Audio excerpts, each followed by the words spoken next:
Hi everyone, my name is Kendra Clingerman, and thank you for listening to my story. I think a word I would use to describe my life before I fully surrendered to Christ would be striving.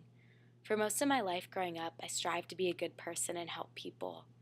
I strived to be a good Christian, a good athlete, and a straight A student. I just strived to do things well, and I began to base my identity on what I did.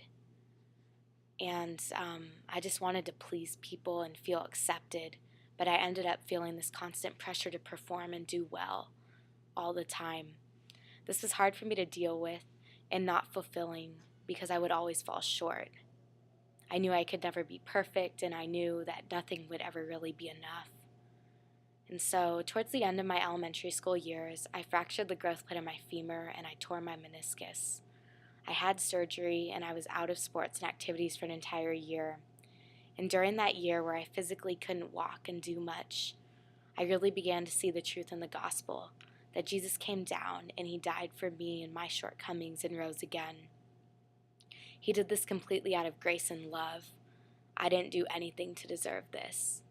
My injury really revealed this to me because I couldn't do anything, literally, but God still loved me and met me where I was at. God embraced me where I was, and he embraces me each day where I am.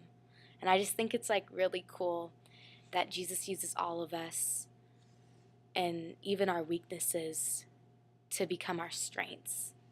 So from this, I would say the word I would describe my life after fully surrendering to Christ would be freedom. There's freedom in knowing that it's not about what I do.